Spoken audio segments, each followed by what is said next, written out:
Siswi SMK terekam CCTV melahirkan sambil berdiri di warung pinggir jalan.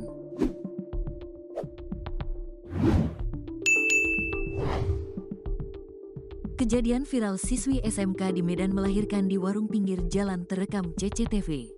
Hasil rekaman video CCTV siswi SMK di Medan melahirkan itu tersebar hingga diketahui sosok ibu bayi. Bayi yang dilahirkan siswi SMK tersebut ditinggal begitu saja sehingga membuat warga yang menemukan gempar. Alhasil si ibu bayi dapat dilacak dari rekaman CCTV. Awalnya ibu bayi yang masih siswi SMK tak mengakui telah melahirkan di warung. Tapi tidak bisa mengelak setelah tahu video rekaman CCTV saat dirinya melahirkan. Fakta mengejutkan dalam video tersebut, siswi SMK ini ternyata melahirkan sambil berdiri.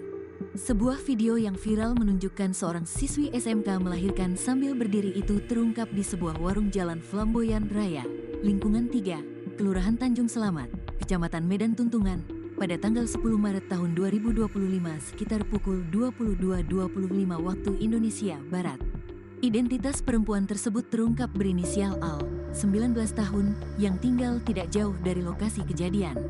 Kepala Lingkungan 3, M. Wahyudi Rangkuti, menjelaskan bahwa pihaknya mengetahui identitas Al setelah melihat rekaman closed circuit television, CCTV, dan mendatangi rumahnya. Awalnya Al sempat mengelak, tetapi akhirnya mengakui telah melahirkan dan meninggalkan bayinya, ujar Wahyudi pada Jumat, tanggal 14 Maret tahun 2025.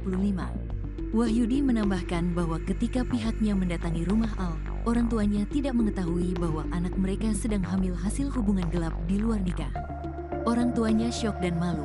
Mereka baru sembuh dari sakit, jelasnya.